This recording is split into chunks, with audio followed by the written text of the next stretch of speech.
Ya, assalamualaikum warahmatullahi wabarakatuh. Kembali lagi di Segalaya Channel ya. Mimin akan melanjutkan kembali fanfiction yang udah semakin ujung ya, udah mau tamat. Semoga kalian masih ada yang mau menyimaknya.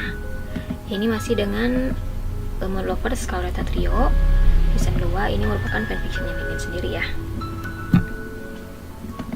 Oke, kita lanjut ke chapter ke-14 ya. Chapter 14. Balas dendam dimulai. Beli semua saham kecil dari GP Group. Lakukan seperti biasa. Gunakan nama beberapa orang agar tidak terlihat mencurigakan. Hyuk mengangguk dan segera meninggalkan Junso. Junso memandang jauh keluar jendela dan tersenyum. Waktunya telah tiba. Dendam yang selama ini berada di hatinya mungkin akan segera terlepas. Rencana yang sudah lama dipikirkannya akan segera menjadi kenyataan. Kabar menyebutkan jika GP Group mengeluarkan lembaran saham baru demi perluasan bisnisnya ke Cina. Saatnya Junso memanfaatkan kesempatan yang ada. Tentukan tanggal kerjasama dengan GP Group. Lakukan sesuai yang aku minta sebelumnya. Perintah Junso pada seseorang di ponselnya dengan bahasa Cina.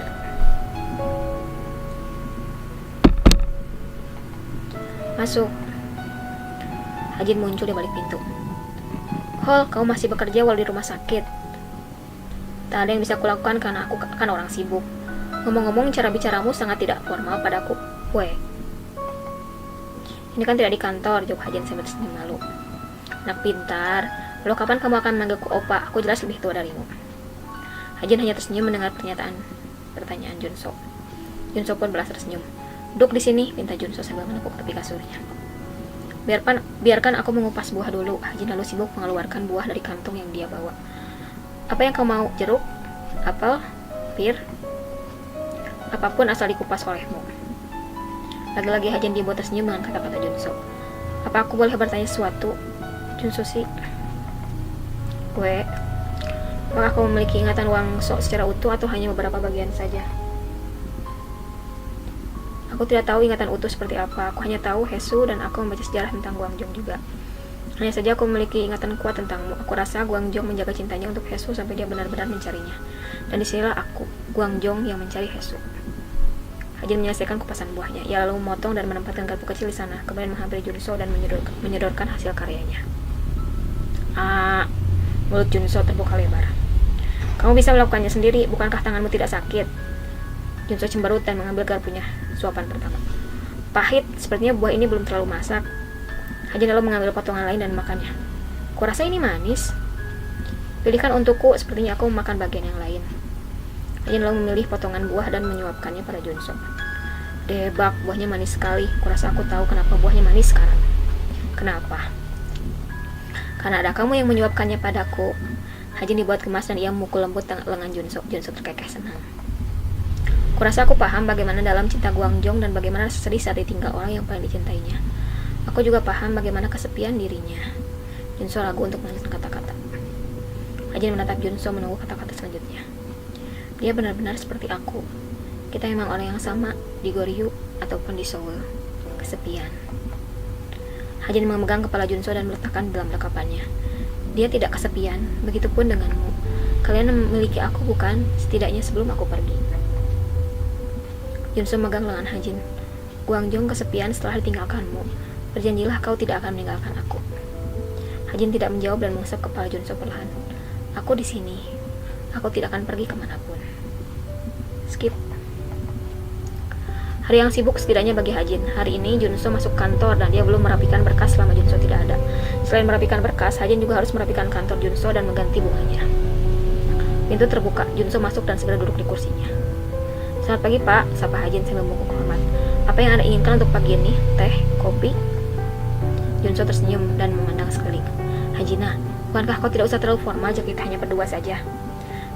Ini kantor, Pak, jawab Hajin sedikit kikuk. Baiklah, ambilkan aku secangkir teh. Baik, Pak, tunggu sebentar. Junso terkekeh melihat tingkah Hajin. Ia lalu menelepon Hyuk dan memintanya untuk segera datang. Bagaimana dengan rencana pembelian saham baru GP Group dan pembelian saham dan pemilik saham kecil? Berjalan lancar, Pak. Pihak perusahaan Cina kita juga sudah siap menunggu perintah Anda. Katakan pada mereka untuk memberikan barang sesuai perjanjian dan hentikan pengiriman dalam 3 bulan. Berikan mereka ganti rugi dan umumkan perusahaan kita bangkrut dan tidak bisa merestock barang untuk mereka. Jika kita memberikan ganti rugi atas perjanjian, bukankah akan merugikan pihak kita? Tidak apa, GP Group tidak akan dengan mudah menemukan perusahaan lain untuk menjadi partner di China. Begitu semua berjalan, hubungi media dan minta mereka untuk membesarkan berita ini. Biarkan orang beranggapan kegagalan ekspansi GP Group dan kita buat sahamnya turun dan membuat pemegang saham enggan memegang terus saham mereka. Saat itu, beli semua saham yang dijual, lakukan sesuai perintahku dan laporkan jika ada sesuatu yang tidak beres. Baik, Pak. Setelah Hyuk pergi, Hajin datang dengan secangkir teh di tangannya. Apa yang dilakukan Hyuk di sini pada hari pertama Anda bekerja? Ada sesuatu yang harus dia kerjakan. Sepertinya ada satu hal yang tersembunyi. Sudahlah Hajin, itu urusan gold kok. Mana berkas harus kutandatangani selama aku tidak di tempat. Hajin menunjuk ke tumpukan berkas di meja Junso. Junso segera sibuk dengan pekerjaannya dan Hajin pun pergi ke ruangannya. Skip. Biarkan aku masuk, seorang pria memaksa masuk ke dalam perusahaan tempat Hajin bekerja. Anda harus memiliki janji untuk bertemu direktur, ujar petugas keamanan sambil terus menahan tubuh pria tersebut. Aku hanya yang berbicara dengan pelikut investment yang sekarang sedang bekerja di kantor ini. Katakan padanya untuk turun jika aku tidak diizinkan untuk datang. Orang-orang mulai berkumpul melihat keributan. Hajin yang baru saja selesai makan siang ikut bergerak untuk menghampiri kerumunan. Apa yang terjadi? Tanya Hajin pada petugas keamanan. Pria ini memaksa masuk untuk menemui Direktur Choi. Hajin lalu menghampiri pria tadi dan menyuruhkan kartu identitasnya. Aku sekretaris Direktur Choi. Apa yang bisa saya bantu? Pria tersebut menghentikan aksi dorong dengan petugas keamanan dan melepaskan kacamata yang dipakainya. Hajin terkejut. Bersambung. Ayo, siapa kira-kira yang mau masuk ke kantornya Junso tuh? Duh, maaf ya Mimin, lagi-lagi typo-nya di sini. Direkturnya Kim, berada Direktur Choi ya, ini dimasukkan kepada Junso. Mungkin ya, Mimin udah agak lupa karena ini buatan FF Mimin yang lama. Sepertinya Mimin waktu itu sempat membuat nama Junso ini jadi Kim Junso ya. Cuman Mimin ganti jadi Choi ya.